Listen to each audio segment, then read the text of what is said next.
There we go. All And right. we are live. Just checking it. Just gonna make sure I see it in the feed here in a second. 8 months. So 8 months next. Eight months in 3 days, 4 days. Man, time kind of flies. Dude, I never thought I'd be here. You really didn't. No, I didn't. Like a year ago today, how'd you feel about yourself? A year ago today, Yeah. I was happy as hell, Yeah. But still drinking? but still drinking. Okay.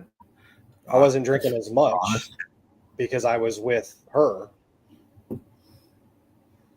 Makes sense. Yeah. Still waiting to see it. I just keep refreshing it.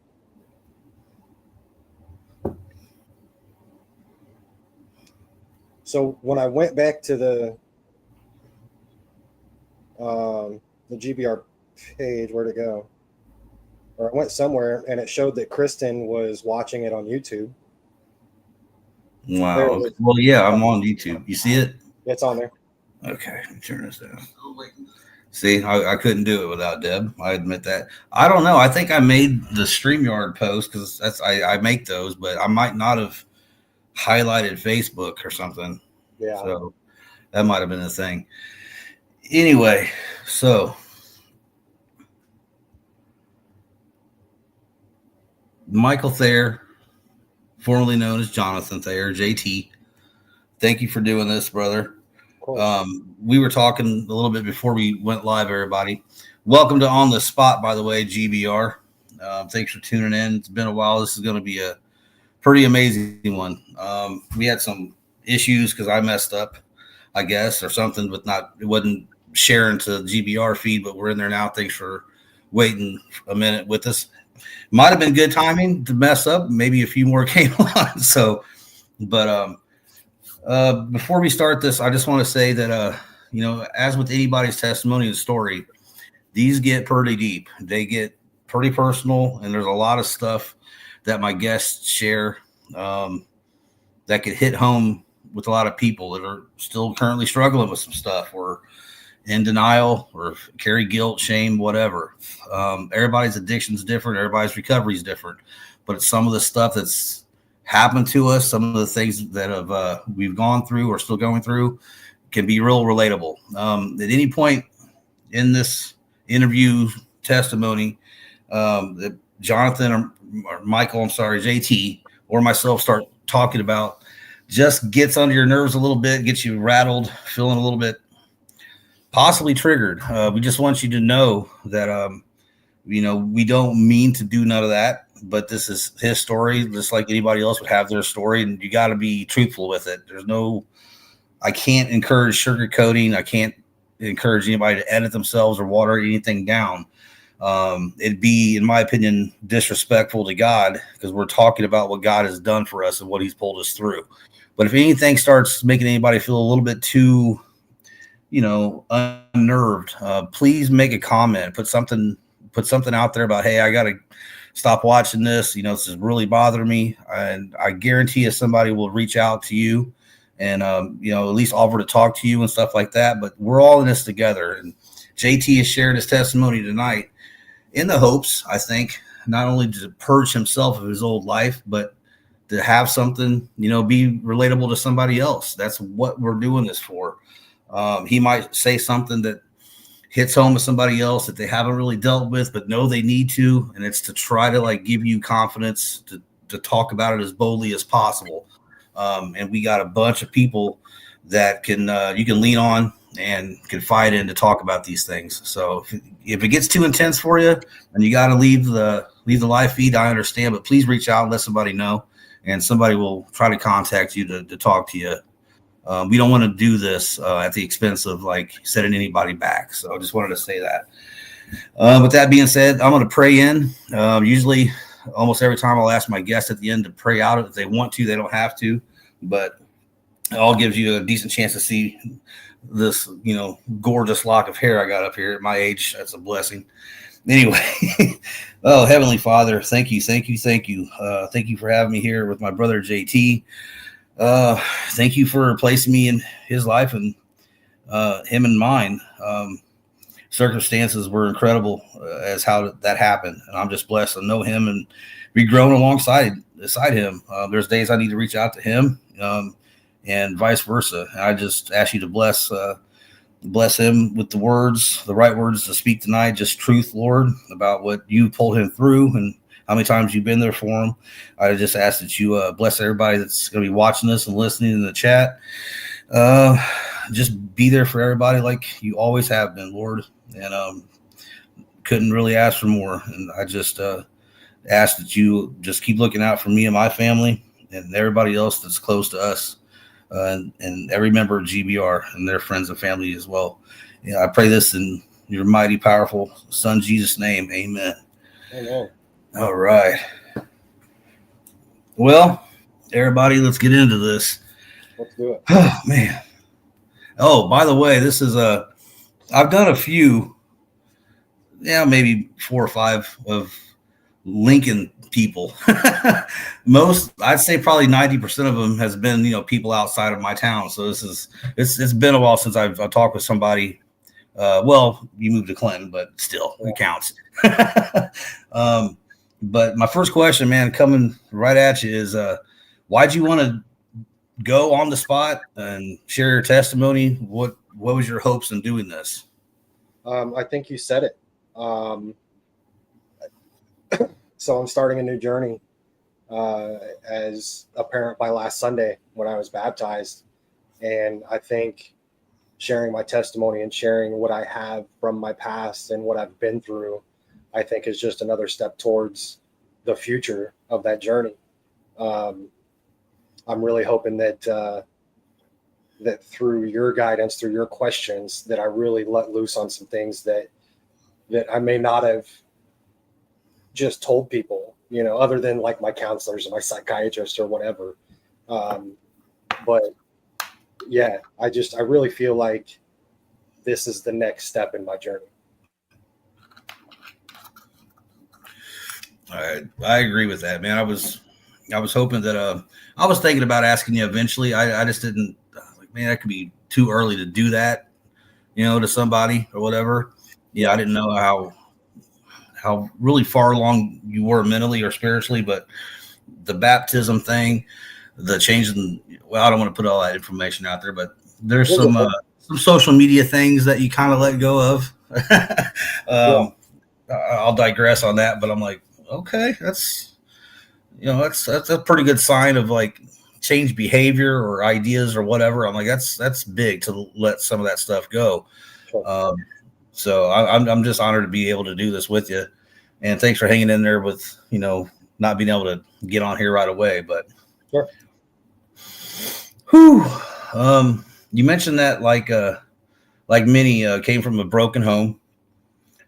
Describe to us what that looked and felt like for you as best you can. Oh wow. Early on, like when I don't even know when my mom and dad got divorced. It had to have been when I was like 3 or 4. Like I was super young. I don't remember any of it. Both mom and dad were partiers. Both mom and dad had, boyfriends, girlfriends, stuff like that. It was, back and forth every weekend or every other weekend to go see dad. Unless he was partying, then we just stayed at mom's. It was rough growing up. I don't really remember a lot of it. Excuse me. I don't really remember a lot of it. I remember, I don't remember a lot of my younger years. I remember from like 9 on. The rest of it's kind of a blur. I remember boyfriends coming over to mom's house and jokingly abusing us kids. My aunt gave me a poodle perm. This was back in the 80s. So she gave me a poodle perm one night, and my mom's boyfriend literally dunked my head in the toilet because he said it was a toilet bowl cleaner. Wow. It was a joke, right? I mean, to them, it was a joke. To me, I'll never forget that. I will never forget that. I think that's my earliest memory, to be honest with you. Ugh. Yeah, I not a mean, good. and how were your? You got a brother and sister, right? No, I had three brothers. I lost one brother a year ago, so I've got two now. They were affected by the abuse too. You weren't just singled out. Yes, my oldest brother was a half brother, same dad, different mom. So he was actually raised by my grandma, which grandma will come into the story later. But my older brother, my younger brother, not so much my younger brother because he was the baby, and he got the full on baby treatment. Makes sense. Yeah. Who? And I didn't know this. If you told me, I totally forgot. But you lost a brother a year ago. Yeah, my oldest brother. It was a year ago in January. Me and my brothers don't know anything about it. We know the reason we don't know anything about it is because we cut off all contact with my dad's side of the family after my dad had passed. Okay. And we did that because of the way things went down. His sisters kind of took over his life as he was getting worse, and more or less pushed me and my brothers out of his life. My dad drank himself to death. But as far as my brother goes, he had moved out to Washington, and he was an alcoholic as well. He drank a fifth or a handle of Jack Daniels like it was a gallon of water. But he moved out to Washington. He was out there for about a year, and the aunts and uncles won't tell us how he died. We never got to see his body. They never did a service. They supposedly cremated him, and they were going to bury him next to our grandma, which is the one that raised him. And the hole is still out there next to my grandmother's grave. The hole is still there. It's been out there for a year. What? Excuse me. What do you think happened to him? No idea. He was working for the government. No idea what. Yeah, no idea How what old that was is. he? Go ahead. How old was he? Oh gosh, 46, 47. I don't remember you ever mentioned that. If you did, Yeah, I don't remember. Like I said, he was an alcoholic, so it could have been drinking, it could have been drugs. I don't know if he got back into drugs after he went out there or what, but yeah. Well, condolences, man. I don't think I knew that, but it's got to be weird. It's got to be even tougher to like not know why unless they tell you. I mean, you may never know. Right. How much has that bothered you? Because that's not even something that I think you told me. Yeah, I don't talk about it very often. I mean, it bothers me. When we were younger, we were really close, and back before, over the last, I'd say 5 to 8 years, we lost touch anyway. I would see him every once in a while, and we'd say hey, and we'd reminisce, and we'd talk or whatever, but we weren't like really close. I didn't even know he went out to Washington, to be honest with you. Wow. Well, can you? I don't want to stay on this too long, but can you remember the moment you found out about it? How it made you feel, and like if you were drinking, do you think that kind of just added to your drinking at all? Or I mean, you may not even know how much it really did affect you. But I don't remember where I was when my older brother, called me to tell me. I don't know if I was still in Florida drinking or if I was back here. I had to have been back here if it was last year. Yeah.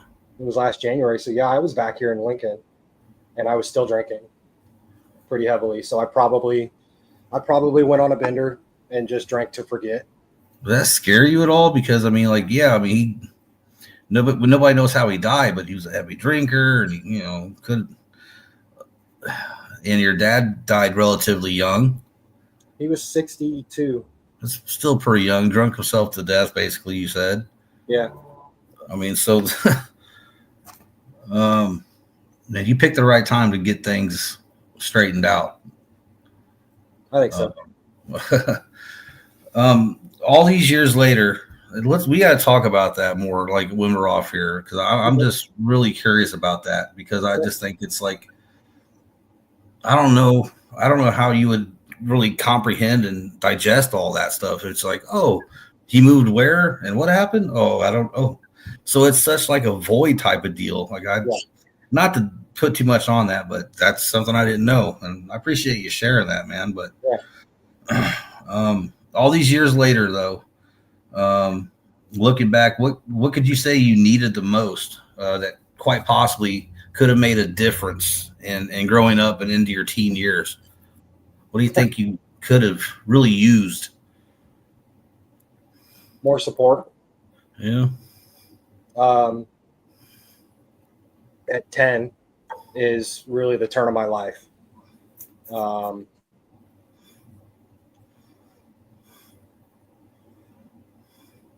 At 10 was the first and only time that I was molested by my uncle. He was babysitting, pulled me into the bedroom.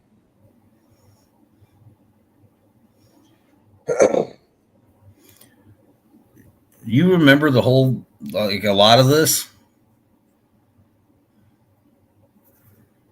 Yeah. All right, take your time. Don't leave nothing out. He made the other kids. He was watching my other brothers, and I believe his daughter and his son, and made them go outside and pulled me into the room, one of the bedrooms, and he only made me take my pants off.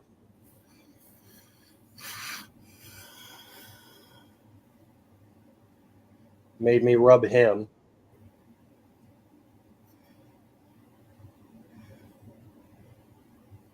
I mean, did you have any idea what was going on, like when that started happening? Not a clue. Was you scared of him though? Like you didn't like try to run or kick him or something? It was just maybe too shocking, so you just froze. I was definitely scared of him. He was one of those type of people.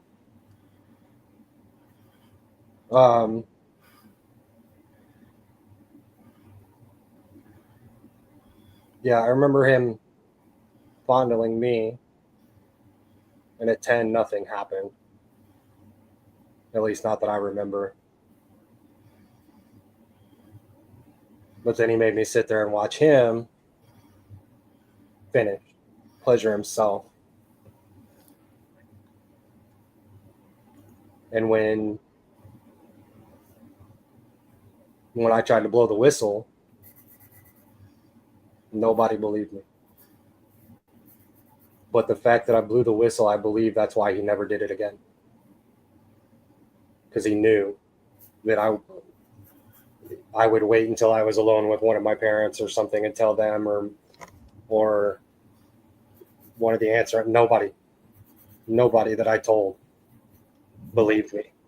I mean, to this day, I know They still that still bothers you. Why? I don't know, hypotheticals. Why in the hell wouldn't somebody believe you? I mean, they still don't.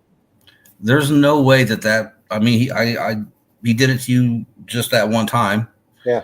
But there's no way that he didn't already have some stuff like that going on with others. Have you ever? Do you think it might have happened to your other brothers, or at least one of them? If it happened to any of them, neither one of them will talk about it. Even after, like, I still hold to it today. And like I said, nobody believes me. And the crazy thing about it is like 8 years after that, he was caught having an affair with another man, and left his wife and my cousins to move in with this man. And even then, they still don't believe me. So after that happened and everything, and the rest of the day went by and the night and stuff, you went to bed that night and the next day. Can you remember like what your thoughts were, or just what you were thinking and feeling in the days after that? I mean, because it's obviously, you know, stuck with you for all these years, but just how were you like immediately after that for like the next few days? I can tell you exactly how I was for the next 30 years. Um, you know, they talk about it in rehab. They talk about it in AA. I don't know if we've talked about it in GBR or not, but I've had a mask on since I was 10 years old. I've not been who I was supposed to be since I was 10 years old because I had to hide. I had to deal with things on my own. I started keeping things from everybody. Like if anything happened, you know, I quit talking to people. I quit believing that anybody would ever believe me with anything. I mean that that had to be hard to like form any like meaningful friendships and relationships. I would think, I don't know, I'm not trying to put words in your mouth or anything like that. I mean, you carried on as best you could through the years, but you felt like there was always like some part of you like kind of stuck in that moment in the past. And since nobody believed you, you just had to like wear this, hey, I'm okay, and just living life and having fun, making friends, doing this and that mask. I mean, it was a carbon copy mask of that sin that was committed to you. I remember us talking about that day. And the forgiveness part, that's an individual thing. And people can tell you about forgiveness all the time. Let go, let God. You know, the forgiving is more for you than them. I get all that, and that's great to say. But nobody can predict the moment when we really forgive somebody for anything. And like I said that day, it made me think of like, well, we as humans don't really have the ability or authority to forgive sin. And usually something like that happened to you probably happened to him. So somebody else's sin was put on him. And then, you know, the mask you were wearing, I said, I think from that day forward was really that sin, sin mask that was put on him because something probably happened to him.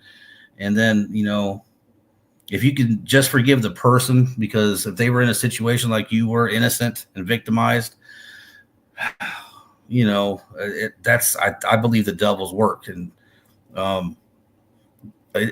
not a worse sin, but it had to be worse almost in a sense that like you were just stuck with that. Like if you just would have had somebody to like believe you and sit down and be like, oh my God, what happened? Like you couldn't even like talk about it. Right. You just, I mean, so like the sin got stuck with you because you couldn't even talk about like, oh my God, this happened. This is an incredible evil thing. It's not rational, normal, or okay to do. But you couldn't even get that out there. So you had to just kind of cover that up forcibly, to be honest with you, for all these years. Yeah. And he made that choice to do that. And that's on him. But you can't forgive him of his sin. And then the forgiveness that you would grant him someday, that's on you in your own time. I can't predict when that would happen, but at least knowing that you can't forgive the sin, you can just forgive because people are corrupted. They get things that happen to them. You know, not repeating the behavior is a big deal. I mean, I think you're in a situation now that you could break some generational curses, for sure. I don't know how important that is to you, but if you stay the way you are, then that could happen. Yeah. That's important to you, I think, a little bit, isn't it? Yeah, definitely. Yeah.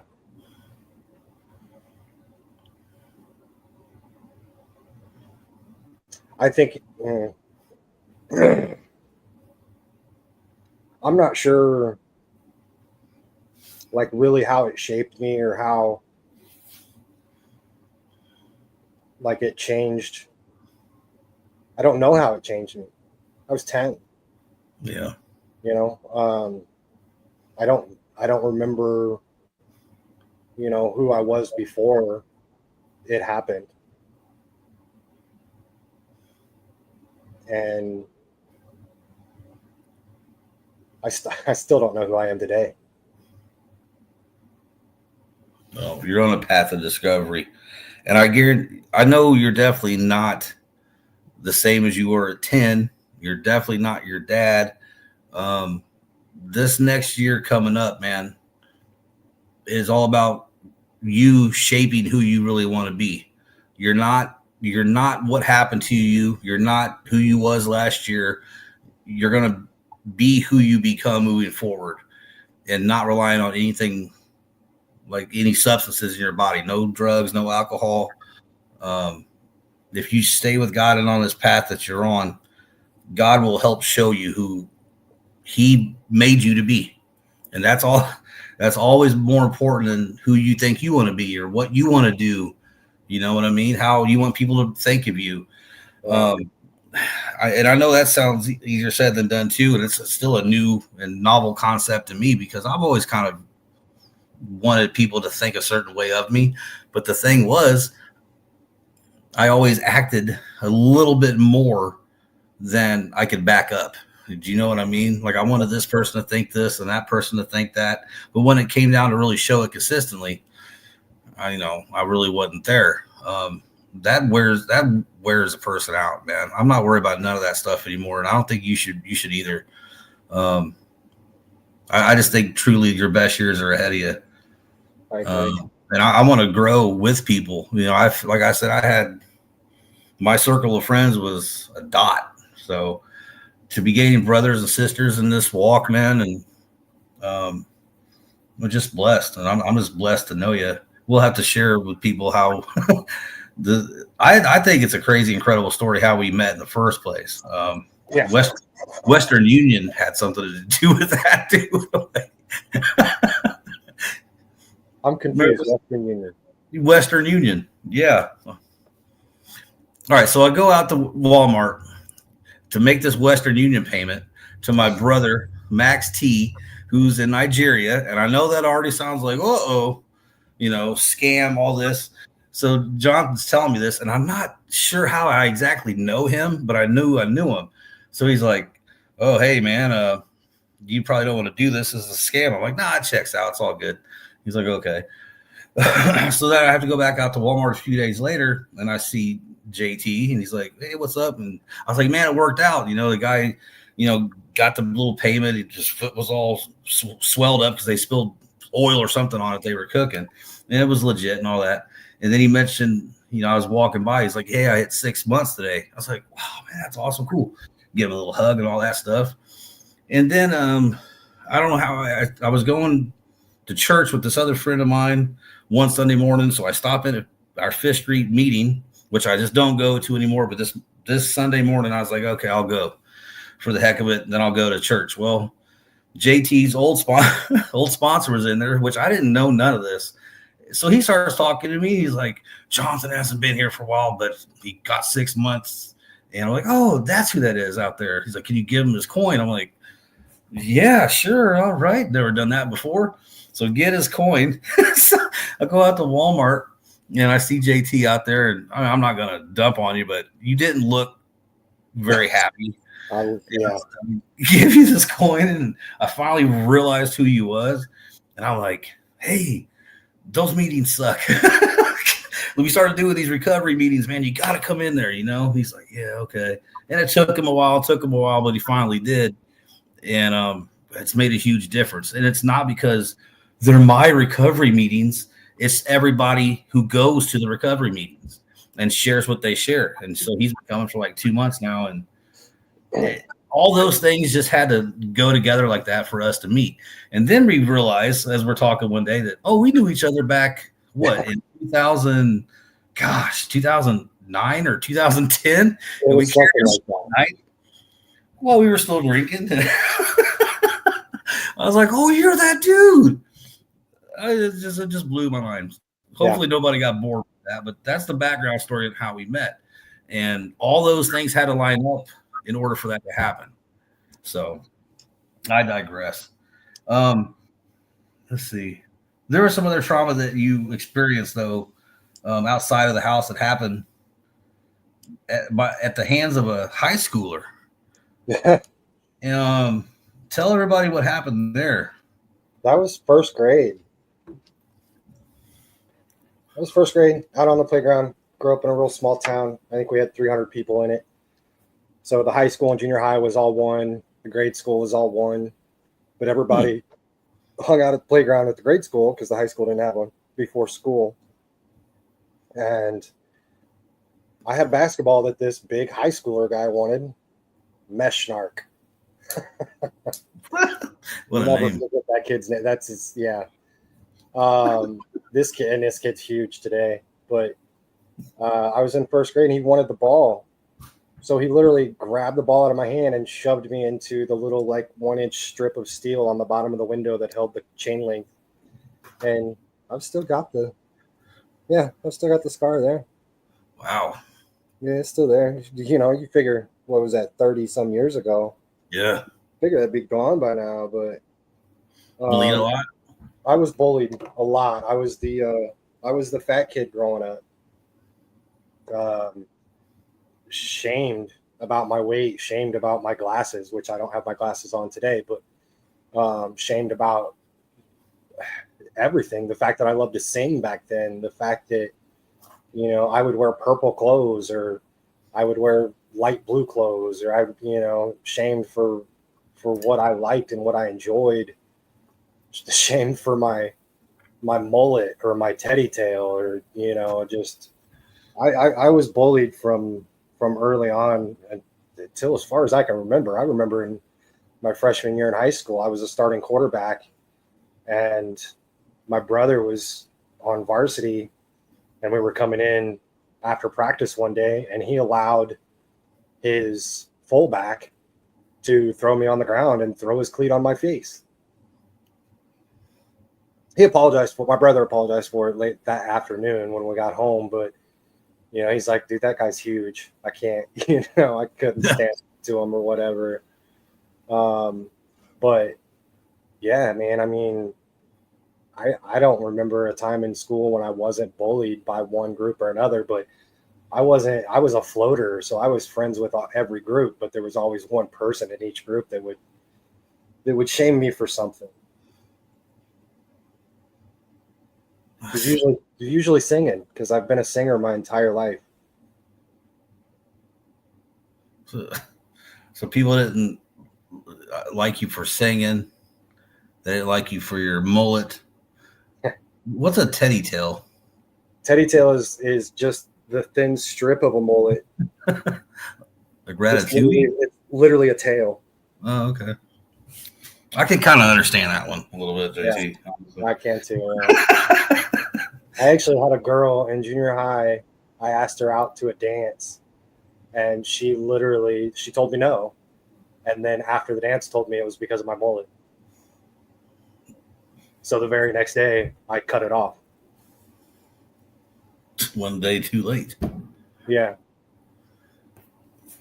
You got any old pictures of these mullets? she does still.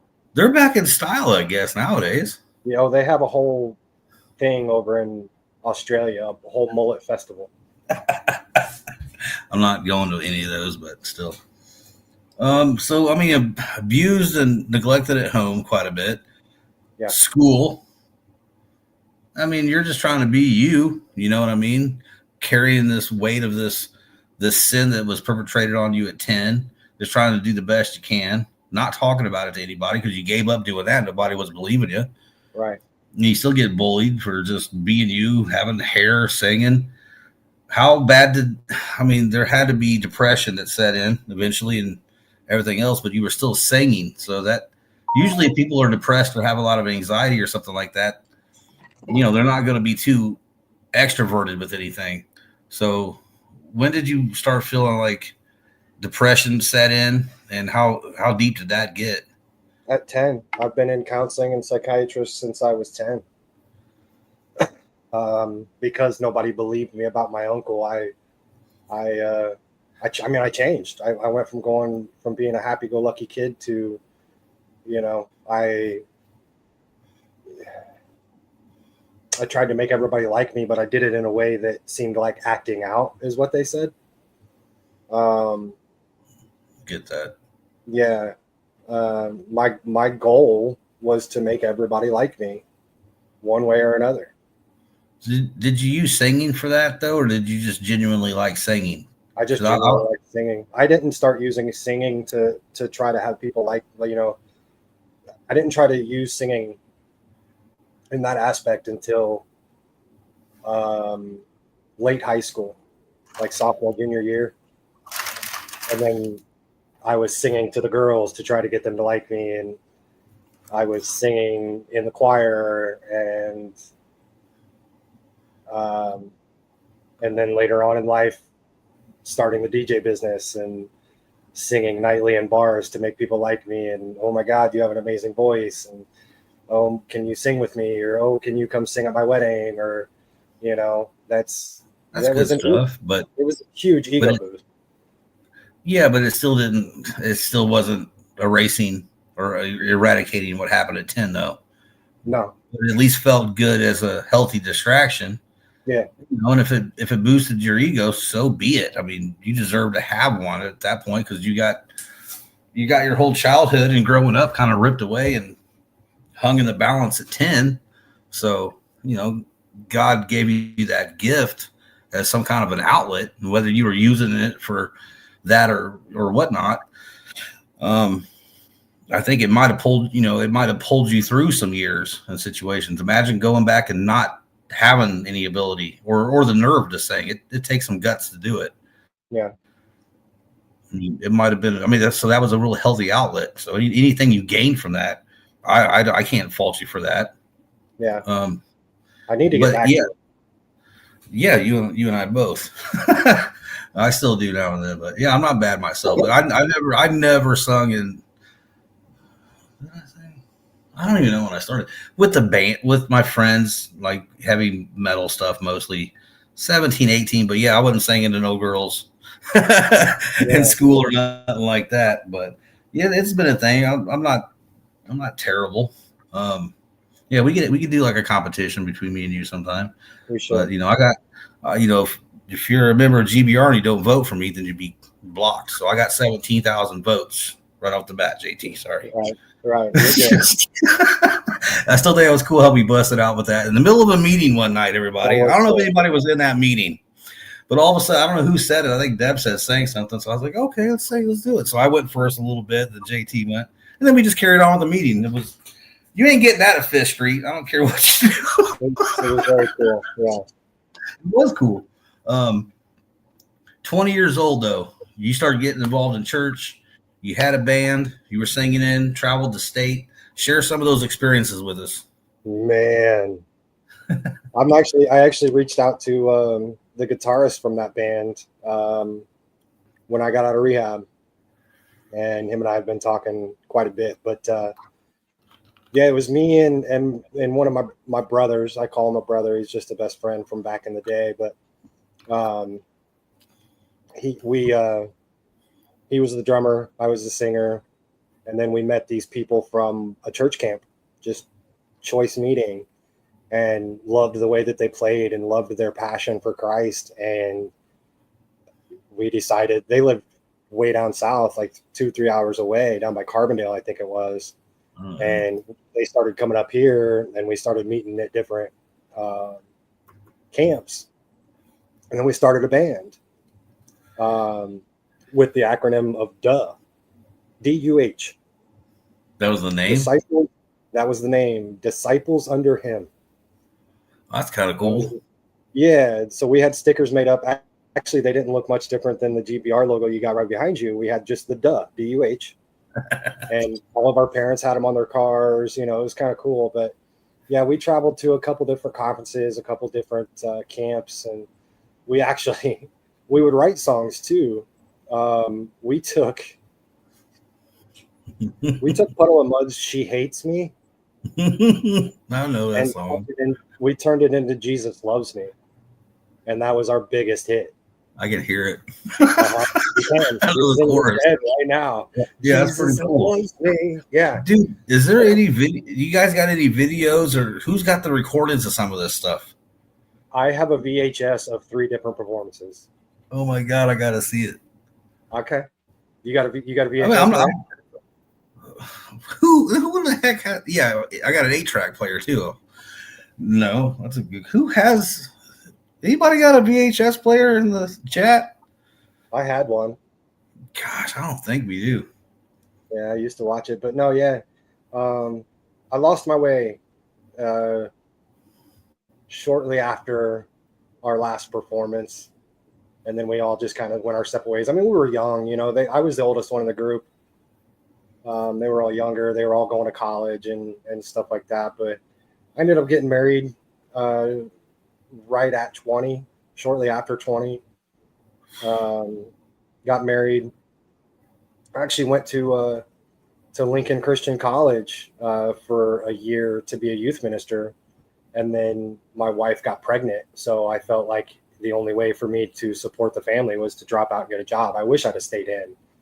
I'm sure I'd have found a way around it. I'm sure I would have still been able to raise my family, but I never went back. Found heavy drugs, found heavy bottles, man, after that. And just never looked back. Well, there's a lot there. There is. So there's things I'm hearing that I don't know. She was pregnant. Yep. How she had the baby? Yeah, we got pregnant. We were living in the student housing right there by the Lincoln Christian College. And we made the decision for me to drop out and get a full-time job and so on and so forth. So we moved back home with my mom and had the baby. It was planned, but I think it was like 7 months into the pregnancy, she decided that it wasn't going to work with me going to school full-time and working part-time. So I dropped out and, like I said, just never looked back. I mean, quit reading my Bible, quit talking to the friends from church. I found a couple of churches along the way between then and now, but. Well, where did she go? What does she do? I mean, she had a baby. She wasn't into church at all. Right, but I'm saying she officially gave birth, and yeah. What was the status of the child? How involved were you? Was you able to see it? Like, what was it? Yeah, for sure. We were married for almost 10 years. Okay. I didn't know I don't think I knew you had a kid. We've got 3. To talk about? You got 3. Yeah. Okay. I've got 3. I got 3 boys, 3 different females. How are they? How much you talk to them? They're doing really well. Oldest is graduated. She's 19 years old. Middle son just turned 18 this month. Well, February 15th. He's a natural badass. So their mother is Hawaiian. So he has the full-on Samoan build. He is 6'1", 285 pounds, high school state wrestling qualifier. Okay. I reached out to my oldest when I moved back to Clinton.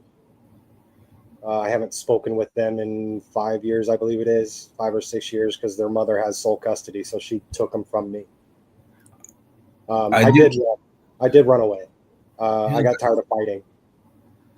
Okay. I do remember you telling me one day that you were talking to your daughter for a little while. I apologize for forgetting that. Okay. And it didn't go so great, but you did say you guys talked for like an hour or so. So I'm like, we talked for a couple of days actually, but she is dead set in the fact that I'm a piece of shit. I'm a loser. I abandoned them, which I did. I ran. Yeah. The last time that she took them from me is when I ran, I think, up north, and then eventually to Texas, and then I went to Florida, and then I came back for a woman.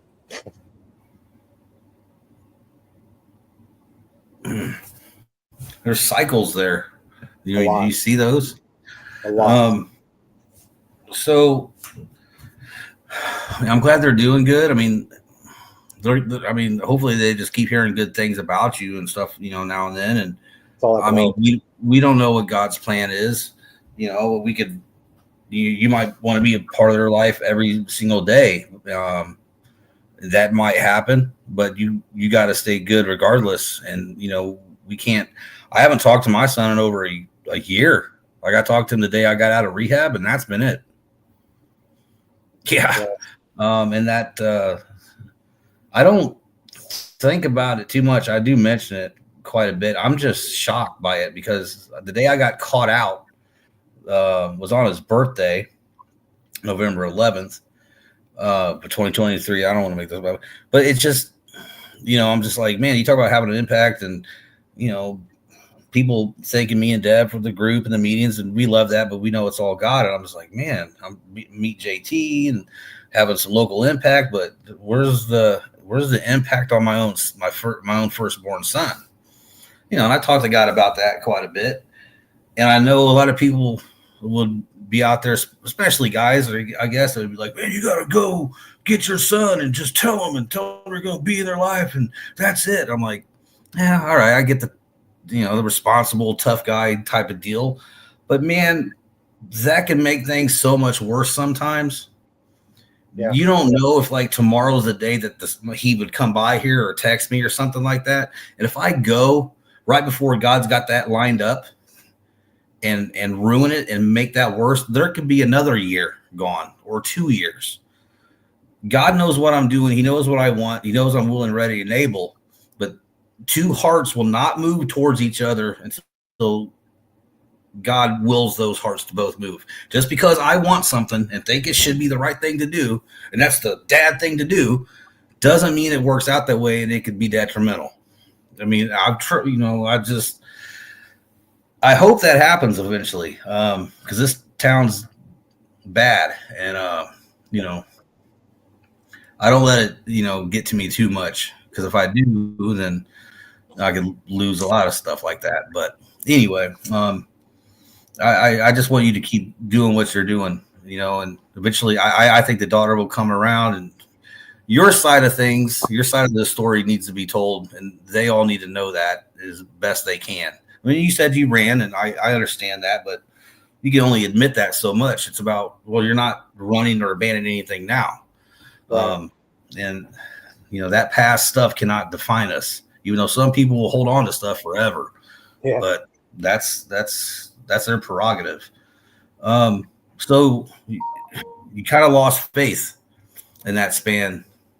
Didn't go back to church, wasn't reading the Bible, but you had a DJ service. yeah. You started DJing and probably drinking. Drinking, drugging. That was, I mean, you had fun, but that probably filled a big void there too, right? It was really distractionary. And you were popular with that. The DJ is always popular. Play this song. Play this song. That type of stuff that feeds the ego. As long as your ego is getting filled, you don't have to worry about all the voids and the mistakes, right? Right. So, how long did you do that for? DJing, Yeah, 16 years. yeah. So, how did that come to an end? COVID. Really? Oh Yeah, well, I COVID. guess that's Yeah, COVID shut us down. I tried to come back after they lifted the whatever they called it, restrictions. restrictions and all that. I tried to come back. I did it for maybe 6 months, and I had a bad taste in my mouth. I didn't have the passion for it anymore. I had the opportunity to keep going. I had some investors that wanted to invest in the company and build it and make it big again. I mean, I was making six figures a year, and I ran away from it. Where all did you go? Just traveled all around, like Central Illinois. My furthest wedding was over in Indiana. I had people requesting me, like they wouldn't get married. That's not true. They wouldn't hire another DJ company. They only wanted me. It was my personality. It wasn't for my singing necessarily. There were a couple that wanted me to sing at their wedding, but it was my personality, because my personality is what made the DJ company. Sure, yeah. It wasn't because I had the best equipment or the best sound or whatever. I had a following of people that just liked my personality, which has that cost me 2 marriages. So, all right, 2 questions on that then. So you lost a passion for that. Well, so what did you replace that with then? I mean, because you've always had to have like at least something that was making you feel good, besides the drugs and the alcohol. You didn't want to go back into DJing, so you I drank more. Drink more. Yeah. You still went out, maybe karaoke now and then. Like, I would literally go out and get shit-faced drunk and critique DJs and tell them how shitty of a job they were doing. That, like, no joke. Oh, yeah.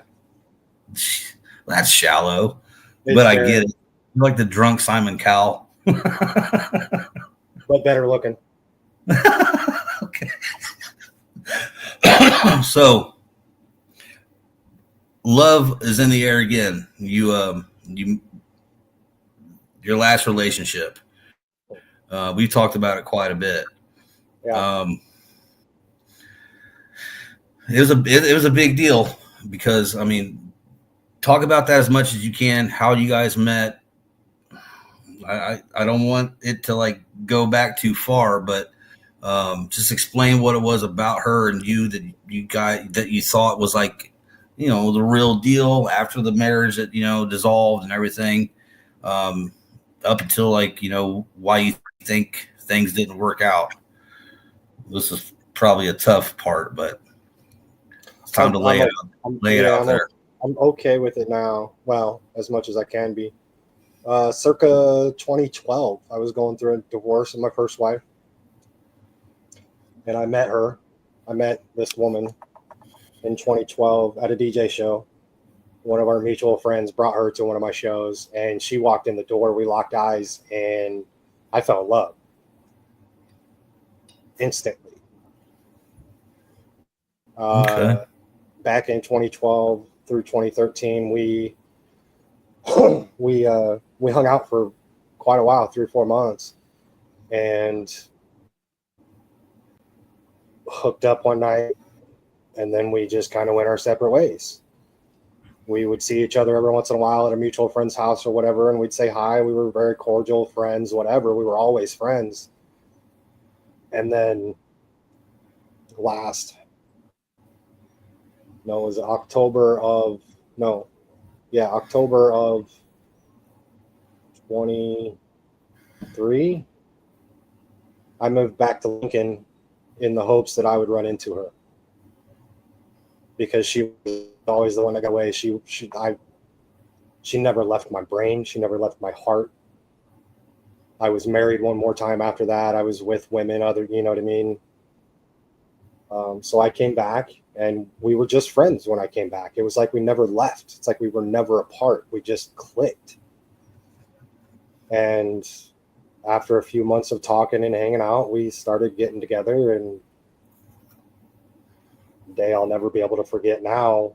Well, I never was going to forget it anyway, but the end of the story will tell you why I'll never forget the day now. February 23rd of 2024, she allowed me to ask her out, and she said yes. So we were together. And for that almost a year, we were talking future. We were talking vacations. We were talking no kids. We were talking marriage. We were talking cars and houses and aspirations and what we wanted out of a relationship. And like literally laying everything out on the line on what each of us wanted and what scared each of us.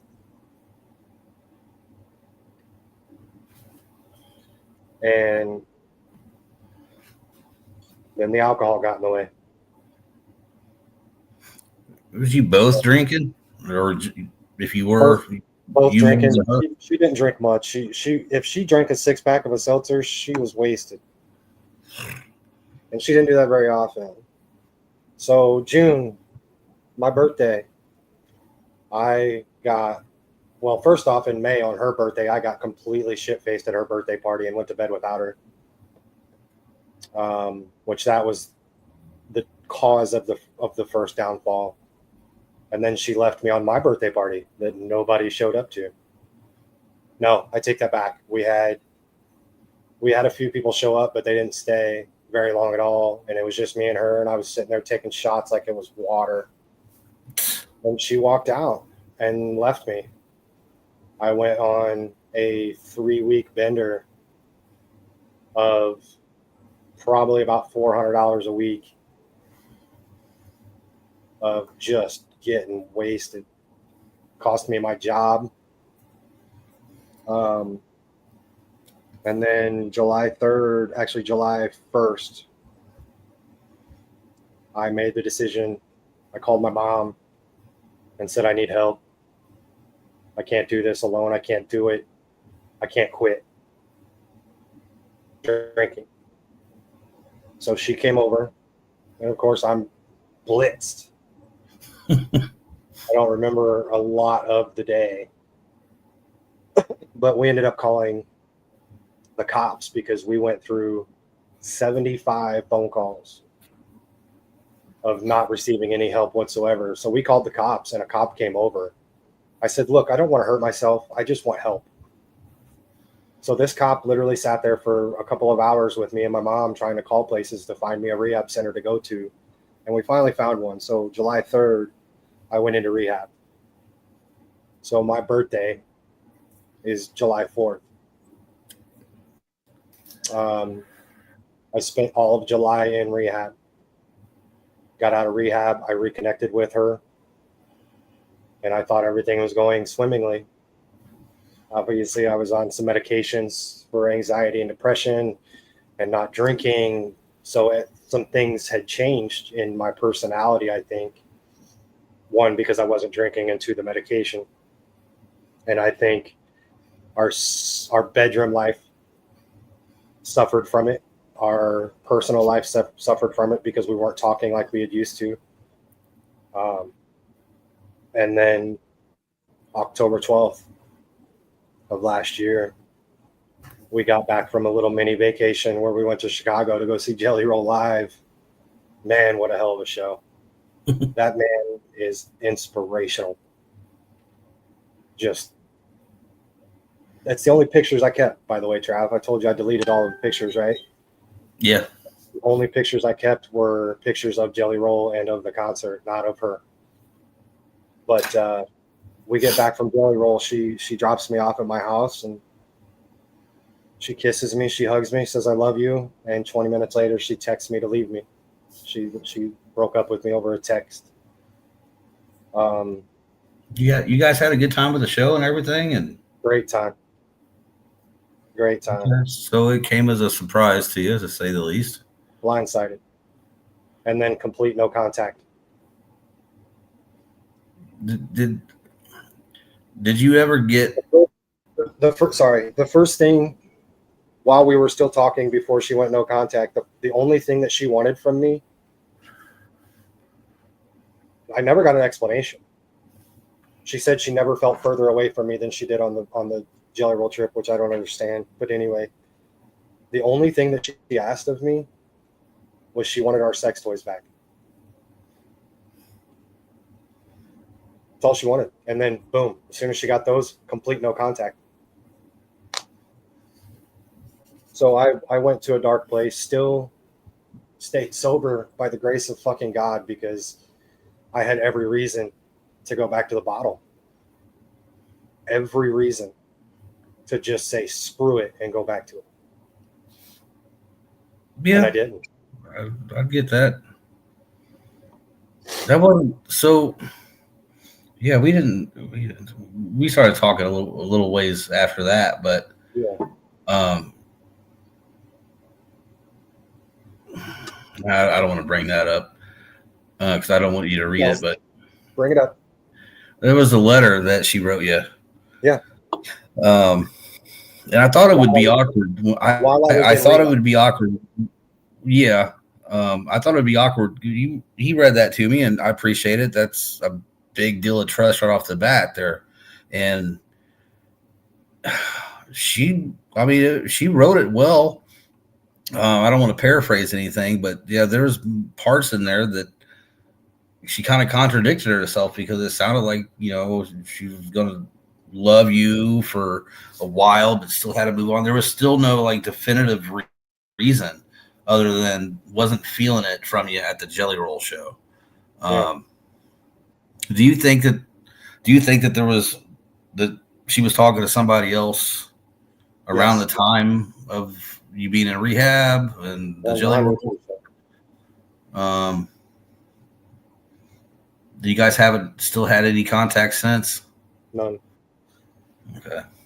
But this is somebody who you thought though for quite a while was like the one of ones. I still do try. Yeah, I respect that. You guys had things in common, Yeah. right? You had similar interests, Oh yeah. similar. I mean, maybe your sense of humor, jokes back and forth were good. Serious Oh yeah. conversations, intellectual conversations. Yeah.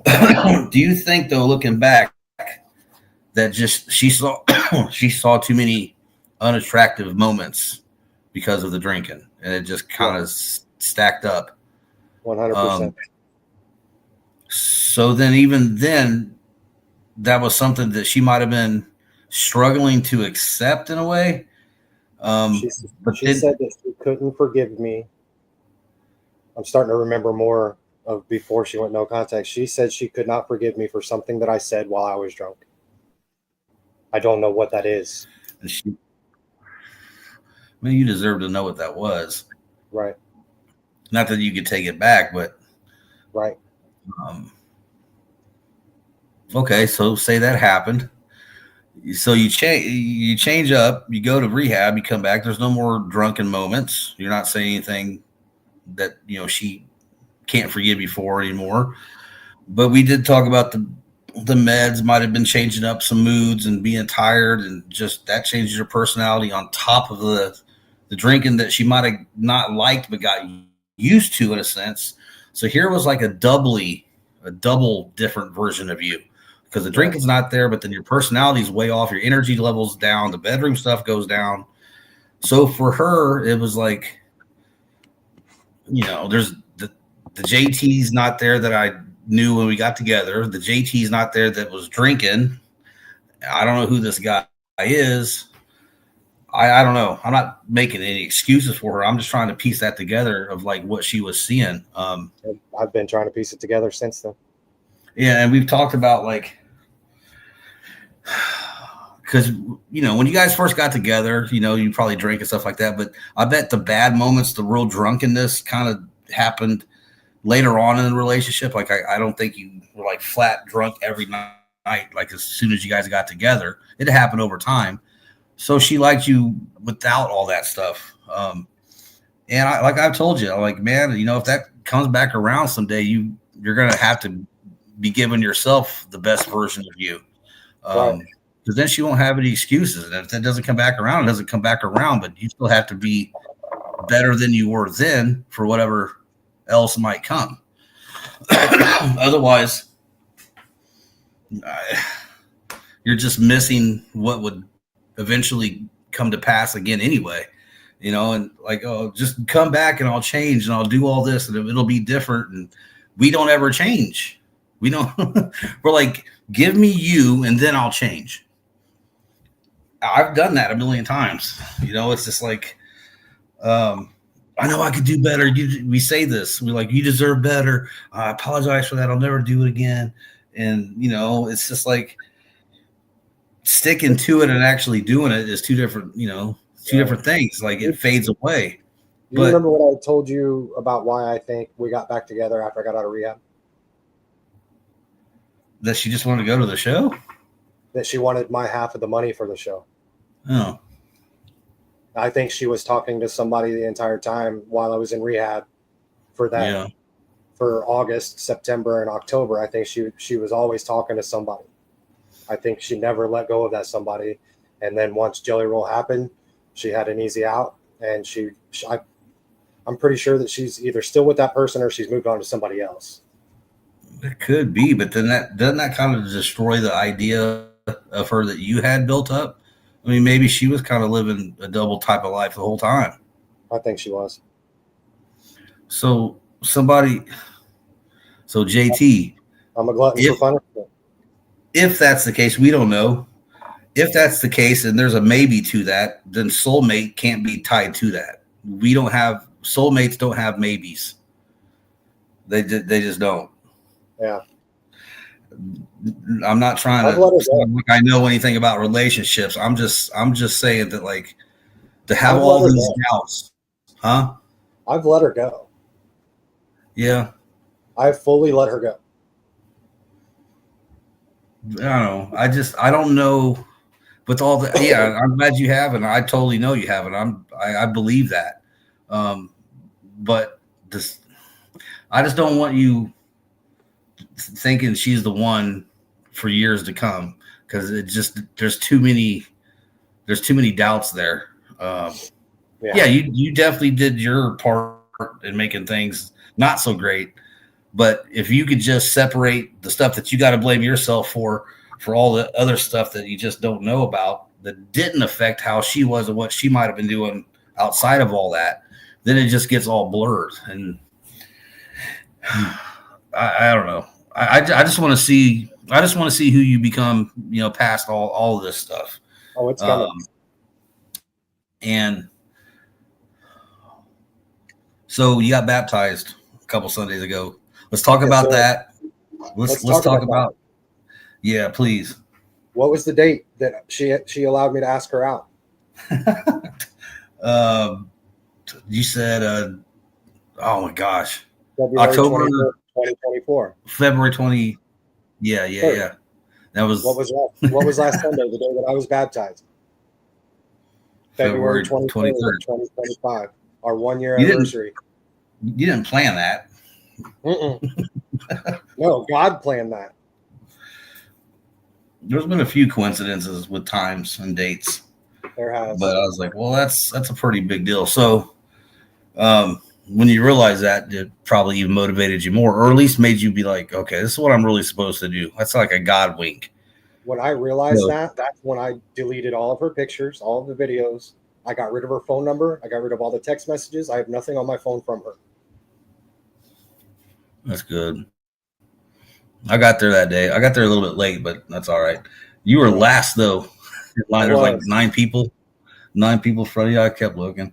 You get up there. Have you ever been in open arms at that place before, at the Christian College? Because there's irony there, too, because you were going to school there years ago and living there. Yeah, I'd been there. I started going in December.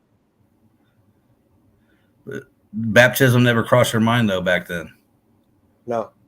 Yeah. So you get up there.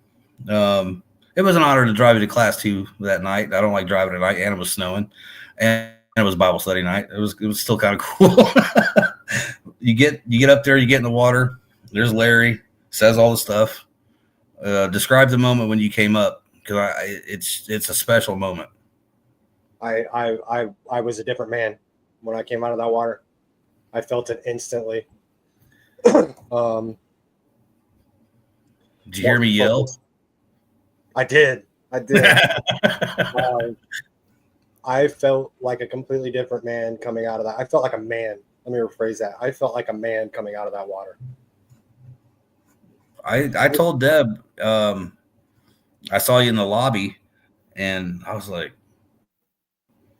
your eyes were just like you just looked alive. I don't know how else to describe it. I told Deb that too. I was like, he just, like, you had been looking good, and you know what I'm saying, like, happier, a little bit more smiling. But that when I saw you in that lobby, still wet from the pool, I was like, you just looked on fire, man. Like your eyes were as wide as they could be, but they were clear. They weren't like druggy eyes or anything like that. I was like, I almost wanted to introduce myself again, but that was so cool. And that's the kind of look a lot of people. I remember Kaylin getting baptized, and I can't say what I look like, but that was my third time when I got baptized. But it was just different. I don't know if I could even still describe it, but we talked a little bit, and you went on your way. But yeah. So how's it been since then? Like you went home and you got alone and to decompress and think about that morning and everything, and the date that it represented, and you felt different since, because you've been doing good. I've started reading again. I've started puzzling again. I've started singing in the shower again. Oh boy. Yeah, that's the only place I sound good, man. No. I've started reflecting on everything, whether in my past and what I want my future to look like. And part of that mask that I was wearing is starting to come off now. Like I had a full-on mask on until I came out of that water. And when I came out of that water, I feel like I've got a Phantom of the Opera mask on now. It's almost gone. That's what it was. Yeah. The mask wasn't there. Yeah. That's a really good way to describe that. And I'm not just saying that to agree. I'm like, that makes sense to me. Because even in the meetings and getting to know you over the last couple of months, like, you were coming alive a little bit more and everything like that. But yeah, that was it seemed like you left it in there. And maybe that sin that couldn't be forgiven, and that 10-year-old boy, and that room and that situation, and all the people that didn't believe you, they had to drain that pool eventually, and it went down the drain, and so be it. Because what came up out of there was a better result. I agree. And I hope you never forget it. No, but you didn't deserve some things that happened to you. You didn't deserve the bullying. You didn't deserve the poodle haircut. But you deserve the best that God's got planned for you, because He didn't make you just to go through all that stuff. He knew you were strong enough to get to where you got February 23rd. And your story, your past, your mask, your guilt, all this stuff, it's not yours anymore. You forfeited it when you went to the pool. It's not yours to hold on to. And I can't do this because something happened to me, not belittling it, but it's everybody else's to hear, so they can be like, man, okay, he did it. We're back. I kind of lost you for a second. Yeah, kind of. Okay. You can hear me? Yeah. Yeah. We're all right though. But the best, I mean, you hear Larry say a lot, the best is yet to come. I totally believe that for you. Did 2024 end better than it started? I know we're into February or March now, but like February of 24 compared to February of 25. Yeah. Big difference. I really do. Just saying that I got a couple of things left. These usually go about an hour, 20, hour 30, so we're right on time. But I kind of have this I don't know what you want to call it, selfish itch to go to a meeting at Fifth Street with you one of these days. And we can just go in there like we, aren't like buddies and we don't talk or whatever. I just think it would be kind of cool. And I won't bring up, God's my higher power. I don't want to scare off the newcomers when there's like really no newcomers in the room. I just think we should do that eventually. It'd be kind of cool. Because nobody's seen you since, have they? Have you been back there since then? What happened? I just realized something. What? That's why I hated that meeting so much. Uh-huh. Because I knew I needed God. I knew I needed Jesus Christ in my life, and they would not allow it in that meeting. I tell them, I'm not telling you to say this. I'm just saying I go there to tell about God and what He did. They always Right. like, you scared the newcomer off. I'm like, what if this is the only place that people get to hear about what God's done for me? It's a fine line. I understand it, but if I can't share about God, then there's no point for me to go to these meetings. And when God Right. gives me the nudge to go, this is the result of what happened. I haven't been back to one since, but I got the coin and got to go give that to you and all that stuff. But it'd be cool to go in there. I think we I should mean, do it. uh, all right, we can put that together. Yeah, it'd be kind of fun. I just think that most of them in there, I don't want to talk bad about it. They're good people. I don't know Yeah. them all too personally, but I just think most of them are just stuck and they stay in that room and in that group and in that gossip and in that smoking the cigarettes outside and they on the phones with the slot machines and then go out smoke 10 minutes after the meeting starts. And I think that that's just them, that they're settling for not evolving any more than that. And I'll hear some talk about God a little bit here and there and all this stuff, but it just sounds like filler talk. Yeah. And it's not enough for me. But at the same time, it's not my battle to go there all the time and try to like convince them to talk about God more. Right. AA and NA, all this stuff. That's why that's why me and Deb started these meetings. Yeah. I'm glad you did. Because God knew what I needed. And I feel like I use the word cater, and I know that's the wrong word to use, but I think God sometimes caters to me because I need certain things. And even if I can't explain it that great to Deb, like over the years, I would complain about the meetings and this and that and the other. And it was different complaints than it was this last year. But she started to understand that a little bit, I think.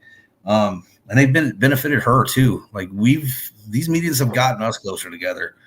But I can't be that guy, JT, that just is at a Fifth Street meeting for the next 40 years. I don't want to be that old timer going in there saying, I'm Trav, I'm an addict, I'm still a little sick. Like I that's not in the cards for me. I can't be the guy that's on here talking about addiction and recovery 5, 6, 10 years from now, talking about the same old stuff and giving tips to stay sober. God, it's seasons. If I stay stuck there, I don't know if I want that. So God knows what I want, and I hope I can put the work in to get there.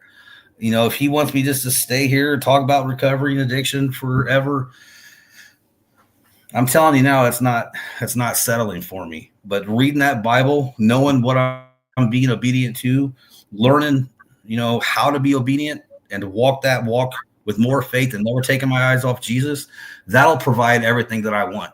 That discovery will be my recovery. I'm not chasing recovery for the rest of my life. I'm walking with Christ. Period. If that doesn't give me recovery, I don't know what else will. Right. But every time I chase something, I got exhausted. I did it my way. I try to recover like you recovered, like he recovered, like she recovered. I say something that sounds cool to somebody, so they pat me on the back, then that stops, and that validation high is gone, because that's the first thing that replaces the drugs and the alcohol is that validation high. It never gets talked about enough. I chase that every time. I'm like, you ought to heard somebody say, good job, thanks for saying that at this meeting. I'm like 6 days in and like telling Deb I'm doing good because I said something that somebody gave me credit for. Ooh, yeah. That wears off. Then they stop. Then the newcomer says something. So now I'm envious of the newcomer. I'm not doing none of that no more. It's not, that's not going to be me. Recovery and addiction is not going to be what defines me. What God thinks of me in the end is what will be the definition of my life. This is just a part of it. I digress. Where do you, this is the last question I got for you. Oh no, I got one more. Where do you hope's a open-ended word. Where do you hope to be, or how do you truly see yourself by this time next year? If you got some goals, what are they? What do you plan on achieving? Obviously back to work. That's a big thing for me right now. Stay with the church. So my job that I'm about to start is a travel position where I'll be all over the country. 2 weeks on, 1 week off. Maybe just being stable in my own mentality and continuing to grow with Christ. Being on the road is going to be very difficult because I'm going to have to watch service online or whatever, or maybe I find a church local while I'm on the road. I'm not 100% sure on exactly what it's going to look like, but I know it's going to look like a big ass smile on my face and a recovery that is continuing. No, what about the youth pastor idea? I know you haven't given that up completely. I have not given that up. I have spoken with a few people in my life about it.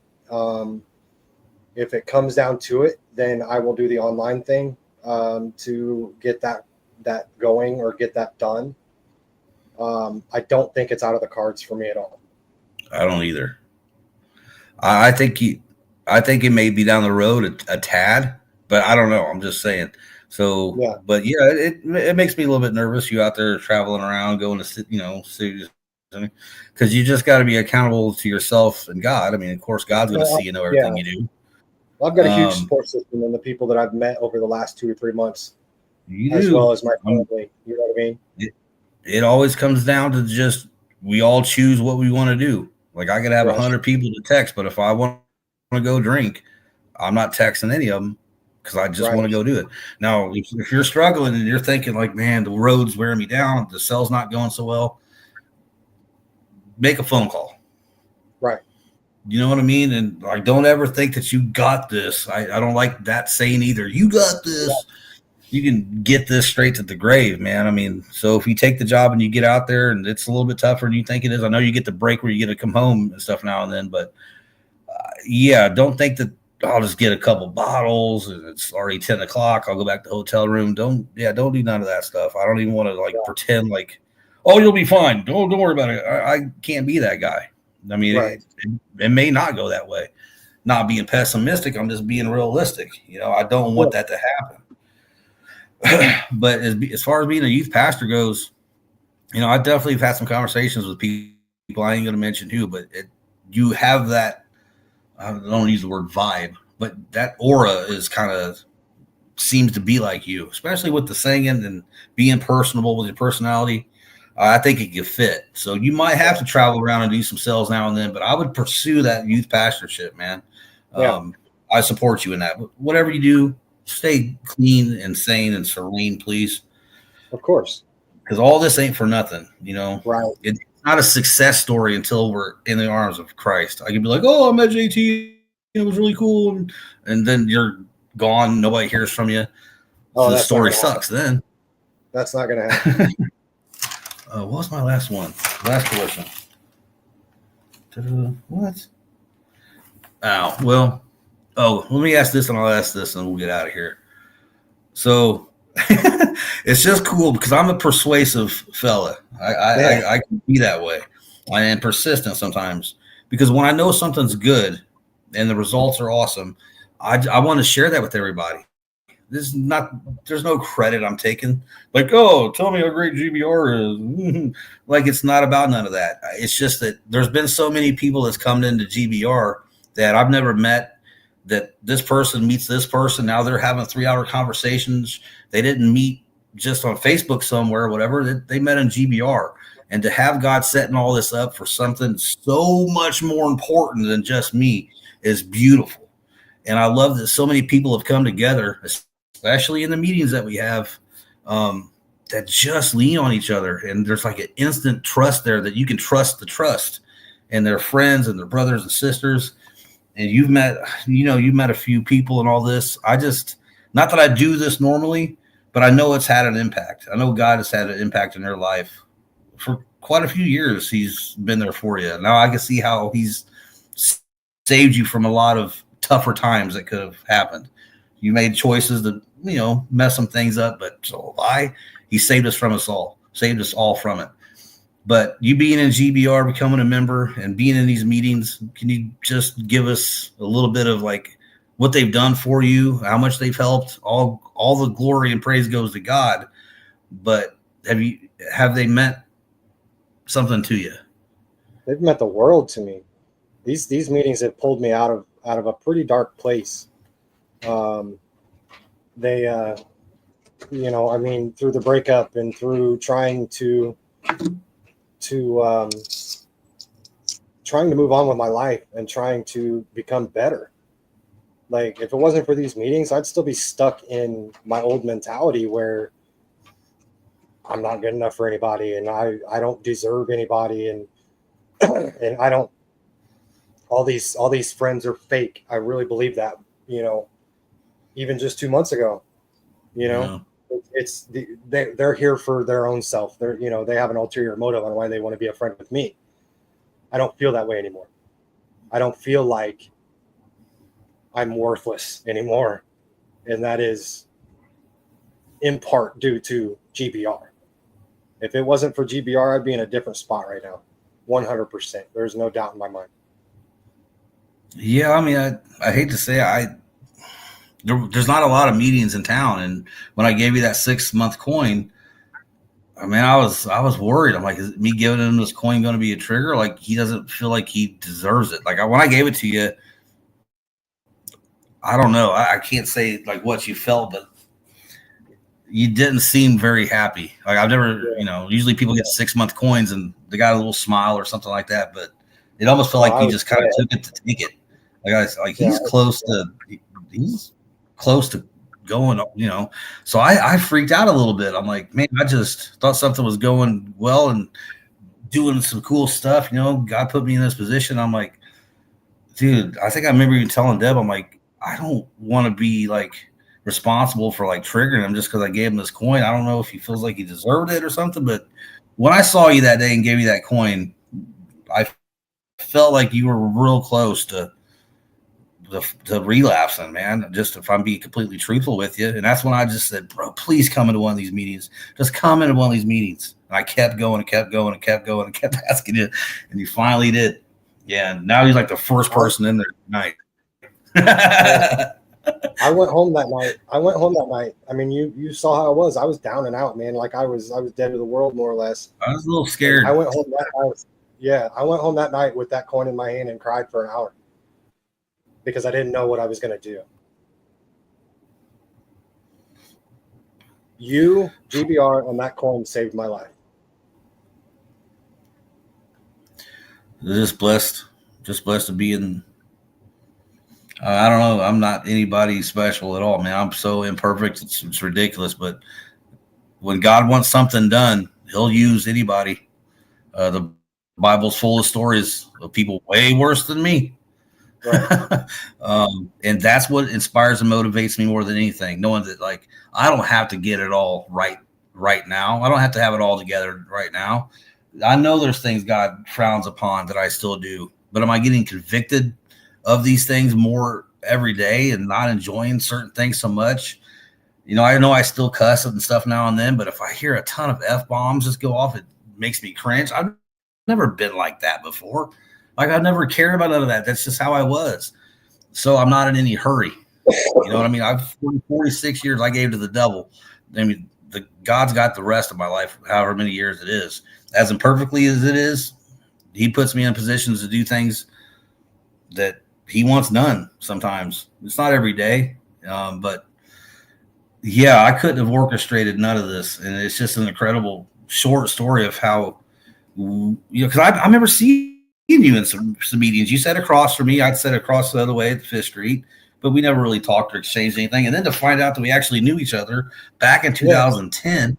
And in another life. And this guy, I'll say it, that one night we went out to the karaoke bar in Clinton, I believe it was the middle of winter. I was drunk as hell. I don't know if I got kicked out of the car or just said, let me out or whatever. But I got out of the car. We was with an ex, and I can't remember who you were with, but I got arrested and just put in the lobby of the cop shop. I woke up and they let me go a few hours after that. And I had weed in my pocket and everything. So that was bad. That was a blackout drunk. I didn't have too many of those in my life, but that was one of them. I could have froze to death that night. I didn't know where the cop shop. I didn't know. I don't know Clinton. I would never been there. So God might have really saved me from I don't remember being arrested, none of that stuff. But yeah, I don't know how much we talked after that. I probably embarrassed myself, and Yeah. you didn't think it was too cool. So, but yeah, then we found out that we knew each other from all the way back then till now, and we ain't talked since really that day. I Right. got fired from my job not too long after that, and that was it. It's just incredible.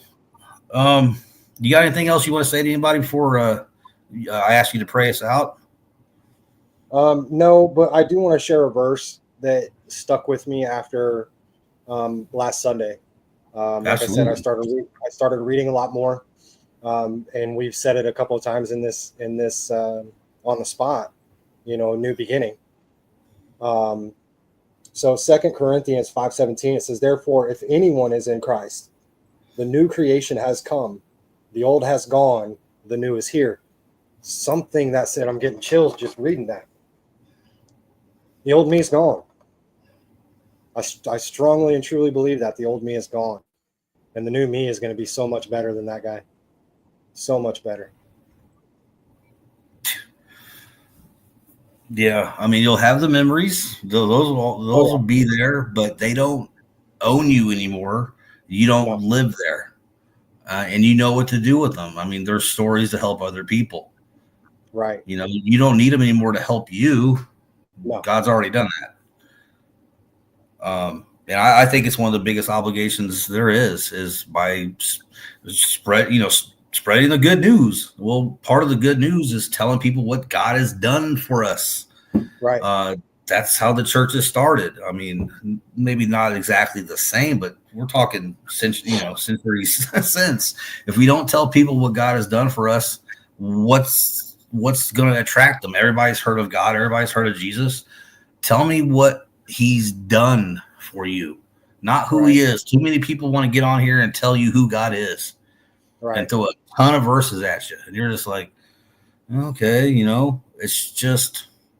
it's God in action. That's what it really is. And that living word is active. And our testimonies evolve. You know what I mean? If I'm sitting here telling the same stuff next year that I said this last year, something's wrong there. That means God hasn't done nothing for me in a year. What are we doing? So that's why I'm saying I can't allow myself to get stuck and too comfortable in one place. Right. God knows the talents and gifts he's given me like he's given everybody. And whatever he wants me to do is what I'm going to be willing to do. But I don't think sitting still for too long is one of them. Because I already did that for 46 years. So this wasn't bad, huh? You were nervous? No, I feel good about it. I was nervous coming in. Yeah, it's been a while since I've done one. I think this is really good.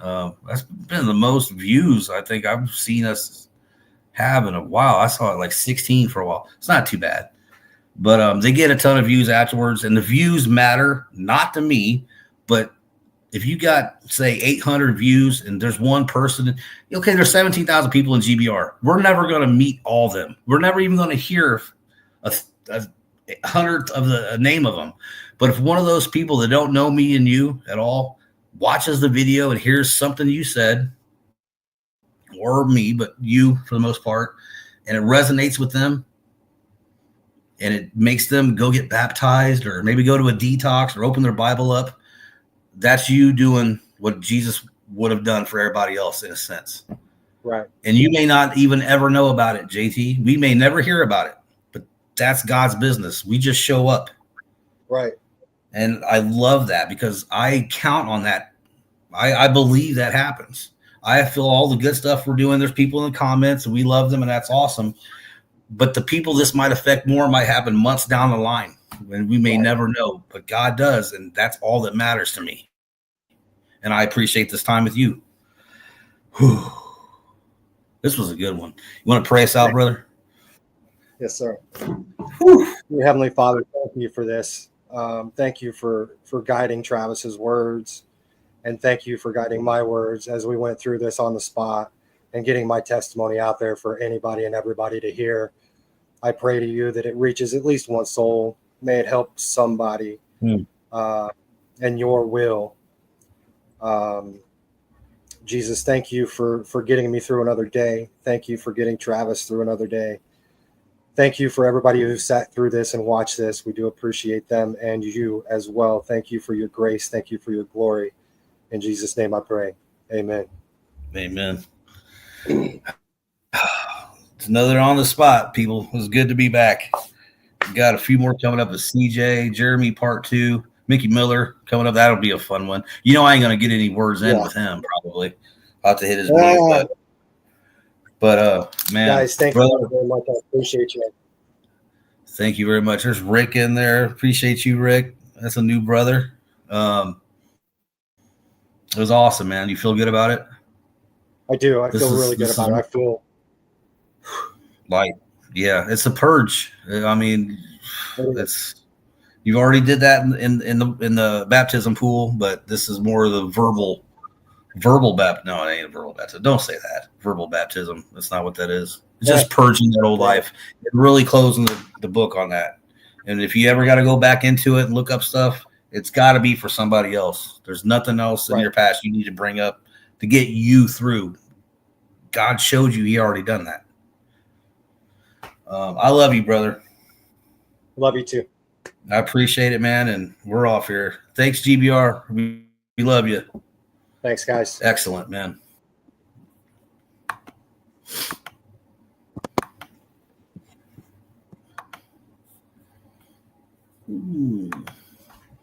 That was good. It was.